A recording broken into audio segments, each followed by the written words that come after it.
Messieurs, dames, bonsoir et bienvenue à cette grande édition d'information sur la télévision Labari. Le président de la FENIFOOT, colonel-major Djibril Hima Hamidou Di Pelé, est élu membre du conseil exécutif de la FIFA lors de la 14e assemblée générale extraordinaire de la CAF tenue ce mercredi 12 mars 2025 au Caire en Égypte. Cette élection n'a pas laissé indifférent le président des supporters du MENA, Abdourafa. Évidemment, c'est des sentiments de satisfaction. Il n'y a pas eu de surprise.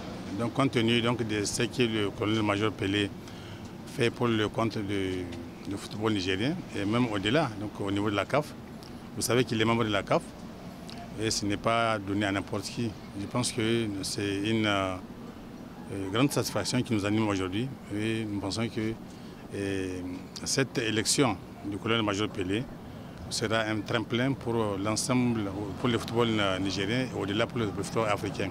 Parce qu'il va représenter l'Afrique. Ils sont 5 à représenter l'Afrique par rapport à ce poste. Donc nous pensons que ça va servir, en tout cas, pour le Niger et pour l'Afrique. Nous allons profiter pour saluer et féliciter l'ensemble du peuple nigérien qui s'est mobilisé conséquemment pour lui apporter le soutien. Les premières félicitations, c'est également à l'endroit des autorités du Niger, au premier chef, le général de brigade Abdraman Tchani, chef de l'État, qui n'a ménagé aucun effort pour lui apporter son soutien, pour lui apporter bénédiction pour cette victoire. Et nous osons espérer que ce poste prestigieux de la FIFA, qui est une première au Niger, c'est d'abord inédit, et ça a été osé par le colonel-major Pelé, et je pense que, Inch'Allah, ça va servir pour le football nigérien et pour le football africain. Il a cherché, c'est pour servir l'Afrique, c'est pas pour servir seulement le Niger, c'est pour servir l'Afrique. Parce que vous savez, la position de l'Afrique au niveau de la FIFA n'est pas une chose aisée. Il faut qu'il y ait des répondants, des gens qui vont, des défenseurs de l'Afrique. Je pense que le colonel-major Pelé, étant un officier supérieur de l'État du Niger, de l'armée nigérienne, donc ne va pas passer par 4 chemins pour défendre en tout cas les intérêts de l'Afrique au sein de la FIFA. Et je pense que c'est ça la mission qui lui doit être qui est attendu de lui.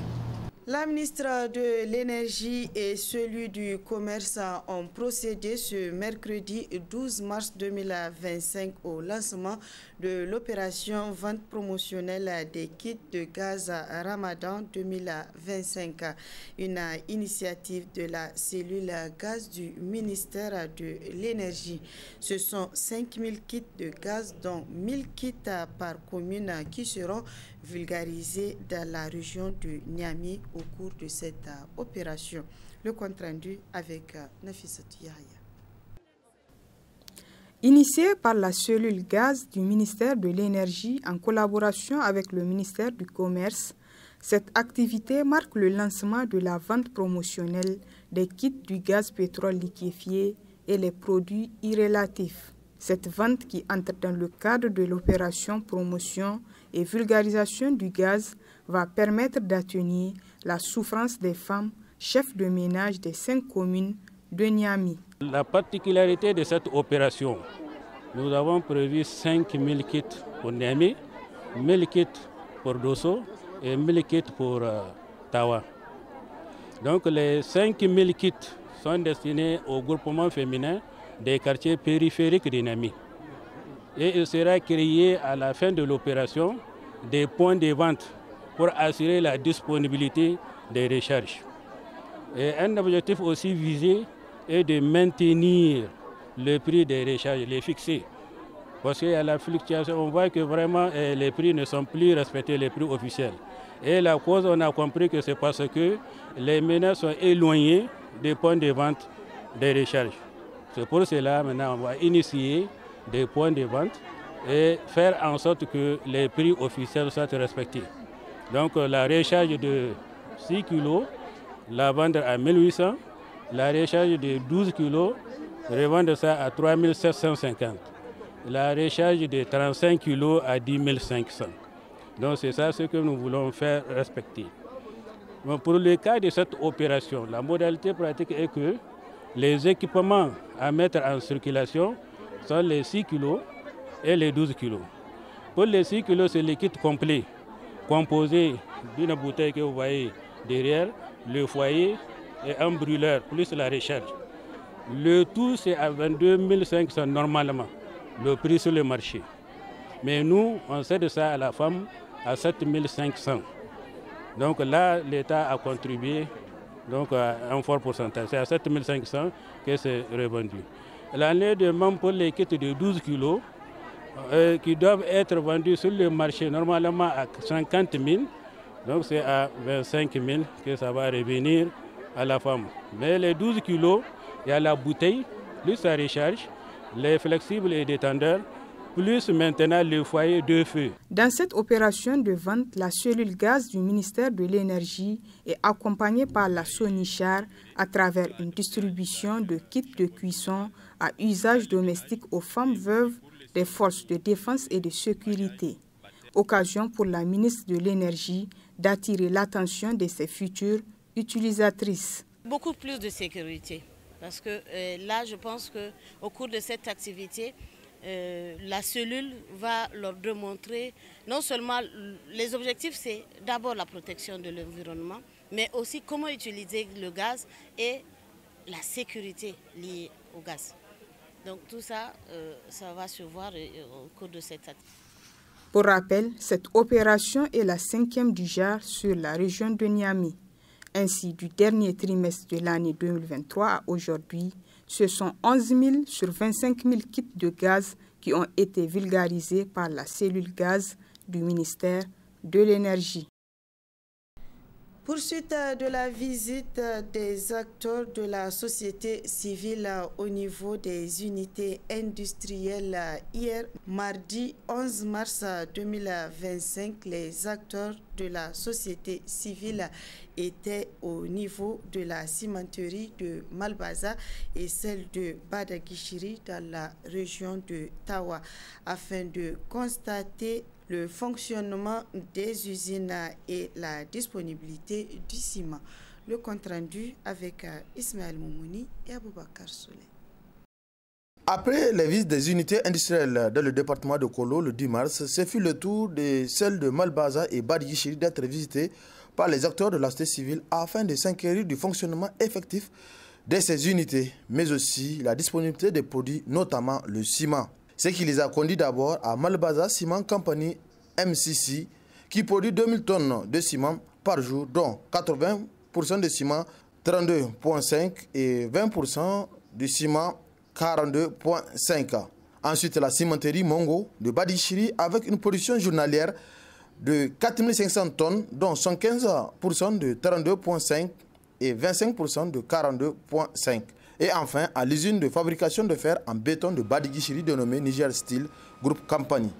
À l'issue de la visite, les auteurs de la société civile dressent ce constat. Nous pouvons que nous réjouir aujourd'hui de la position du Niger qui est en train de créer des industries parce que le développement des pays passe par son industrialisation. Et aujourd'hui, du fait de ces industries, c'est la main-d'œuvre qui est en train d'être créée. C'est des emplois qui sont créés et nous ne pouvons que nous en réjouir. Nous en réjouir de ces emplois, mais également les conditions dans lesquelles nos compatriotes sont en train de travailler. Nous avons constaté effectivement que la production est de mise. Les machines tournent, les employés sont là et la production elle est active. Nous avons constaté. Et devant nous, vous avez été témoin des chargements de camions qui sont en train de sortir de ces usines avec le ciment. Il y a eu cette rumeur par rapport à la production du ciment 32,5. Mais je vous avoue que le ministère a demandé à ces sociétés de faire beaucoup plus la production de ce ciment-là, le 32, parce que c'est le 32,5 qui a la forte demande. Et je crois que depuis un moment, vous n'entendez plus parler de rupture de ce ciment-là sur le marché. Donc c'est aussi notre satisfaction de constater que la population est en train d'être servie par rapport à ses capacités et par rapport à ses besoins. Le soutien que nous sommes en train de faire ou le soutien que nous devrons apporter à ces ministères ou à ces ministères, parce qu'il faut le dire que c'est lui qui fait son travail en tant qu'acteur de la société civile, nous allons reconnaître le travail qui est en train d'être fait sur le terrain, mais lorsqu'il y a aussi des manquements, nous n'allons pas hésiter à interpeller, à saisir qui de droit pour qu'on puisse corriger, parce que c'est aussi ça notre travail est un travail de veille. Cette visite a été rendue possible grâce au ministère du Commerce et de l'Industrie qui fait de la transparence une vertu dans sa gestion. Ce que nous avons fait, ce que nous avons réalisé, nous avons promis aux gens que nous les invitons sur le terrain à les constater. Le Fonds patriotique a sollicité d'être sur le terrain. Il est sur le terrain aujourd'hui. Il a constaté de lui-même effectivement que le pays est en train de s'industrialiser. Les usines que nous avons dites à la télévision de notre bilan, elles sont effectives, elles sont réelles. Donc c'est pourquoi aujourd'hui, qui met la société civile pour qu'elle soit sur le terrain afin qu'elle constate elle-même et qu'elle rapporte aux uns aux autres. Les camions sont en train de charger ce ciment à destination de toutes les régions actuellement pour que ça soit être approvisionné. Mais les gens doivent comprendre que c'est la demande qui est forte, sinon la production n'a jamais cessé, le transport du ciment n'a jamais cessé, mais il faut que les gens se patientent. Comme je l'ai dit, l'engouement autour du ciment, nous le comprenons au niveau du ministère du Commerce. Comme le Fonds patriotique, vous l'avez dit, actuellement, nous estimons que dans le cadre du contrôle citoyen de l'action publique, il va falloir inviter la civile afin qu'elle vienne constater elle-même, certifier elle-même ce qui est réellement sur le terrain. Donc la gouvernance actuelle telle qu'elle se passe, elle se passe de toute démagogie. Ce que nous faisons, c'est ce que nous rapportons aux concitoyens. Cette production exceptionnelle du ciment de 32,5 de ces deux sociétés a débuté le 16 octobre 2024, date de la signature de l'arrêté portant fixation de prix du ciment gris 32,5 par le ministère du Commerce et de l'Industrie. Début ce mercredi 12 mars de l'atelier inclusif et participatif pour la revue rapide à mi-parcours du plan d'action national budgétisé 2021-2025 en matière de planification familiale.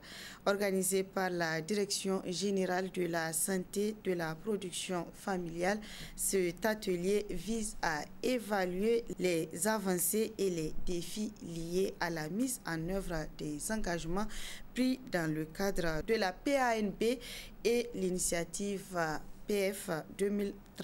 Le compte-rendu avec Sakina Sadou et Ibrahim Abdou. 3 ans après le début de la mise en œuvre du plan d'action national budgétisé PANB 2021-2025 sur la planification familiale, intervient le présent atelier inclusif et participatif en vue de faire le point sur les avancées et les défis rencontrés. Dans son mot de bienvenue, la directrice de la planification familiale a mis en avant l'importance de la planification familiale tout en rappelant les objectifs spécifiques de l'atelier. La planification familiale volontaire permet de sauver des vies et accélère le développement humain et économique durable. Elle favorise l'autonomisation des femmes et des jeunes, leur permettant de terminer leurs études, de saisir de meilleures opportunités et d'atteindre leurs objectifs. Ainsi, permettre aux femmes et jeunes de prendre les décisions sur leur santé et leur avenir est l'un des moyens rentables de créer des sociétés plus durables et plus prospères dans le monde. Les résultats issus de cet atelier vont nous permettre de tirer les leçons de la mise en œuvre du PANB-PF afin de réaliser un atelier technique de reprogrammation des activités de planification familiale pour la période d'avril à décembre 2025. Ils serviront également de base pour l'écriture du plan de 3e génération 2026-2030. Procédant à l'ouverture officielle de cette rencontre, le représentant du ministère de la Santé publique, de la Population et des Affaires sociales a souligné l'importance du PANB 2021-2025 et le chemin parcouru durant les 3 années écoulées. Après 3 années de mise en œuvre, il est apparu nécessaire de procéder à une évaluation du plan. C'est dans cette optique que la Direction de la planification familiale avec l'appui technique et financier de l'unité de coordination du partenariat de Ouagadougou et Maristop International, a réalisé une collecte de données quantitatives dans les 8 régions afin d'apprécier le niveau d'exécution des activités 2021-2023, les goulots d'étranglement et les leçons apprises pour améliorer la mise en œuvre durant la période 2024-2025. C'est ainsi que cette première étape du processus a été franchie avec la tenue en décembre 2024 d'un atelier de revue à mi-parcours des indicateurs du plan 2021-2025. Vous l'aurez compris, vous êtes ainsi chargé d'examiner minutieusement les performances atteintes, les défis rencontrés et les leçons apprises, de réorienter et proposer les activités critiques afin d'atteindre l'objectif assigné. Au regard de l'expertise ainsi réunie, je fonde l'espoir que des résultats probants sortiront de nos assises à la hauteur de nos attentes. Pendant ces 3 jours d'atelier, les participants auront l'occasion d'analyser en profondeur les performances du PANB, d'identifier les défis et de formuler des recommandations pour optimiser sa mise en œuvre. Les conclusions issues de ces échanges seront essentielles pour ajuster les actions à mener et à assurer l'atteinte des objectifs d'ici 2025. Il reste à espérer que ces discussions déboucheront sur des mesures concrètes et impactantes. En recevant le rapport final des conclusions des Assises nationales pour la refondation, le président du CNSP, chef de l'État, le général de brigade Abdraman Chani, a dans une intervention demandé aux Nigériens de se pardonner et d'oublier à l'occasion de ce mois béni de Ramadan. Une demande du chef de l'État diversement appréciée par les concitoyens dont nous vous invitons à suivre quelques-uns. En ce qui me concerne, parce que je ne peux pas décider pour tous les citoyens, et ce que moi je pense, c'est de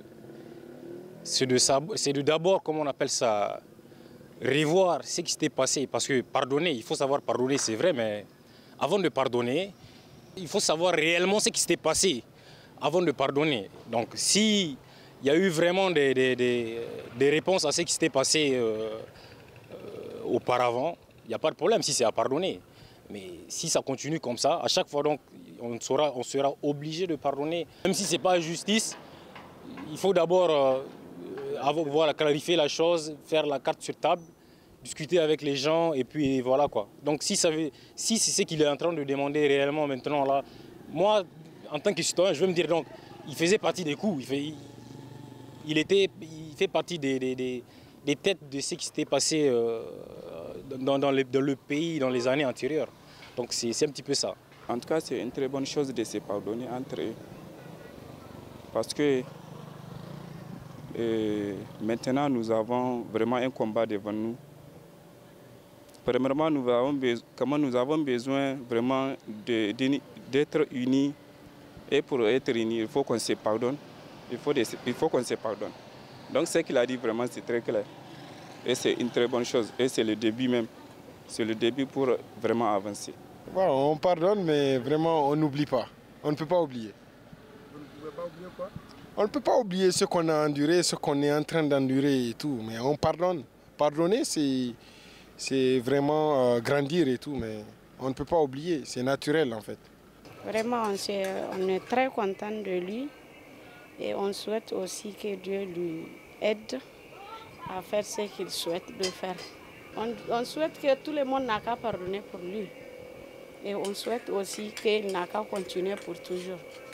Place à présent à la rubrique hebdomadaire de la chronique judiciaire dont le numéro d'aujourd'hui traite des délégués syndicaux. Un thème abordé par Alfred Emmanuel Koubaji. Il est juriste, président du Raza Presse. Très bonne réception.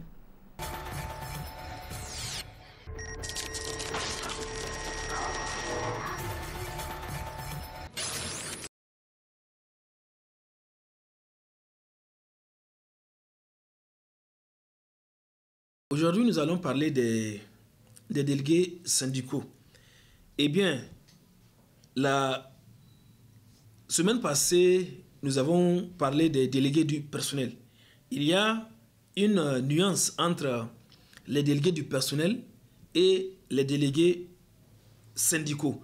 Si vous vous rappelez, l'une des différences fondamentales, nous avons dit que pour qu'il y ait délégué du personnel dans une entreprise, il faudrait que l'entreprise ait au moins 10 personnes, 10 agents. Donc, dès que l'entreprise remplisse cette condition de 10 agents, eh bien, elle doit avoir un délégué du personnel.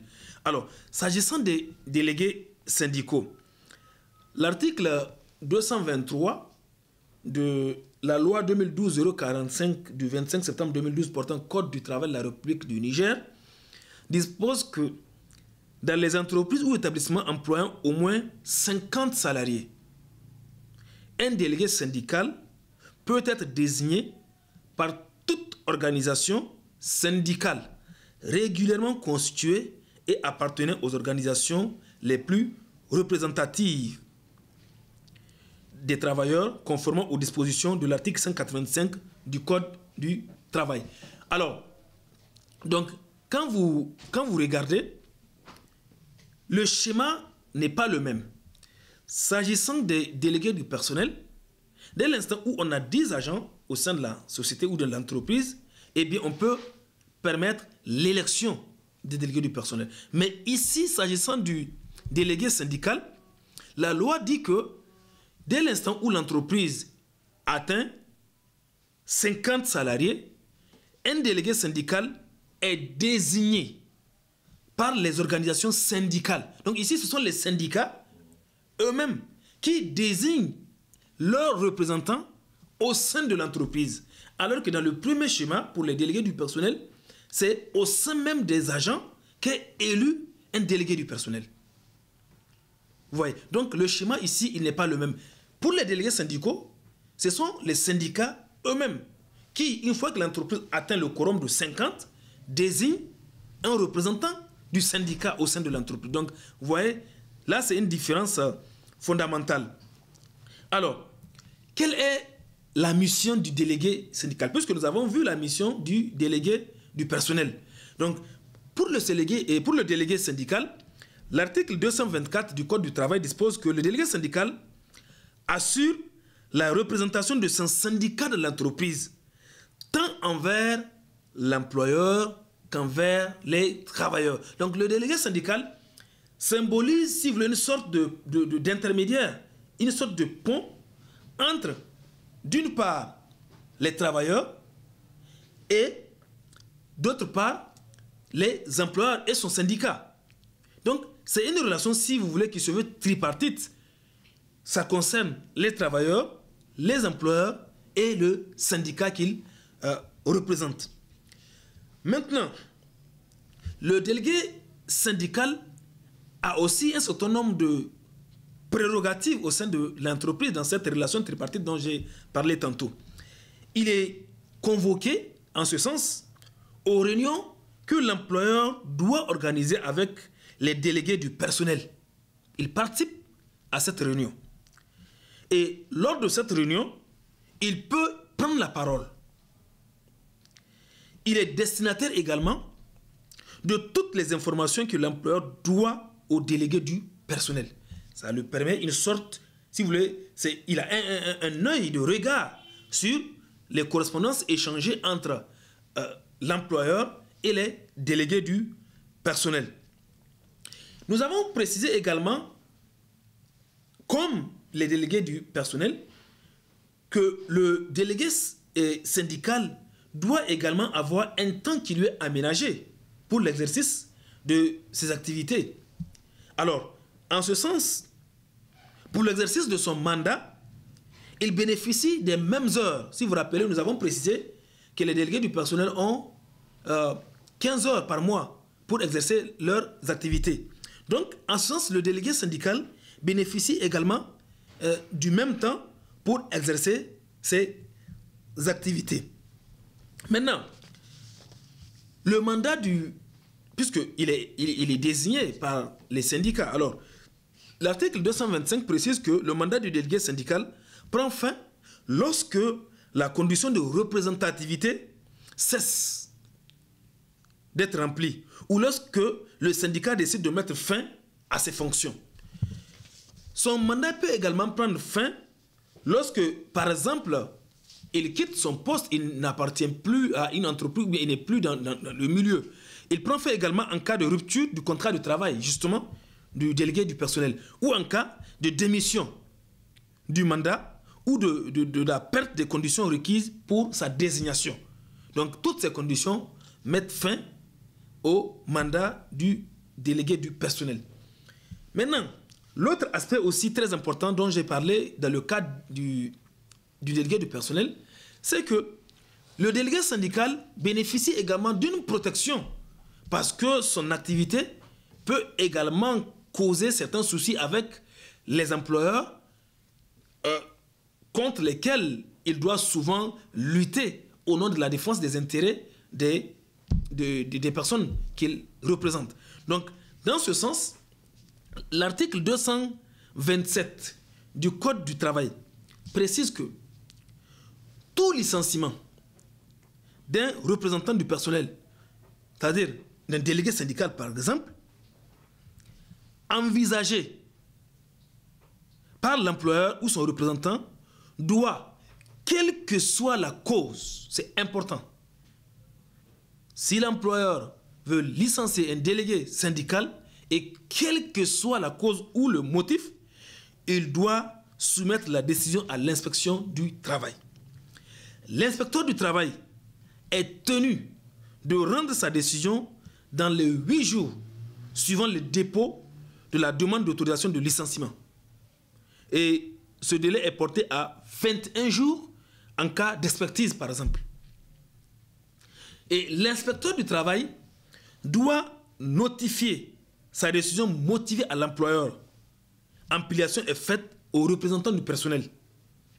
Maintenant, s'il s'agit d'une faute lourde de la part du délégué syndical, eh bien l'employeur peut prononcer immédiatement la mise à pied. Ce n'est pas encore le licenciement, mais c'est la mise à pied.